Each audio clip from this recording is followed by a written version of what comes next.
Hi, welcome to Sweet Sorcery. I'm Maggie and today we're going to make honey syrup.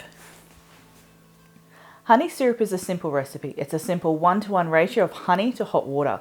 So you can scale this recipe depending on how much you wish to make. The jug I've chosen to store my honey syrup in holds about half a cup of liquid. So I'll need 1/4 cup of honey and 1/4 cup of hot water.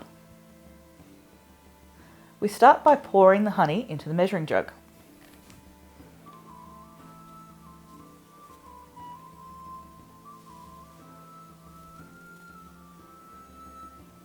Then we want to grab our hot water and measure out 1/4 cup of hot water.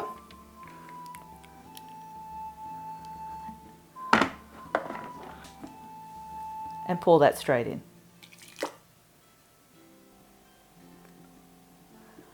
We give that a stir until it's a nice smooth consistency. You want to make sure that the honey is fully dissolved in the water.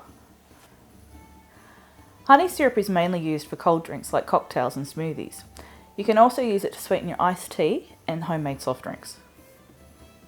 If you've ever tried to put honey straight into a cocktail or a smoothie, you would have found that it's congealed on the side of the glass.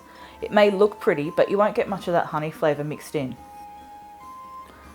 Honey syrup solves that issue and allows you to get that honey flavour mixed in. As you can see now, it's a nice smooth consistency. Now we want to grab our storage jar. You want something that's sealed, so an old squeezable honey jar works great. Or if you want something a little more magical, an old beaker with a cork stopper works perfectly. We want to take that cork stopper out and pour that straight in.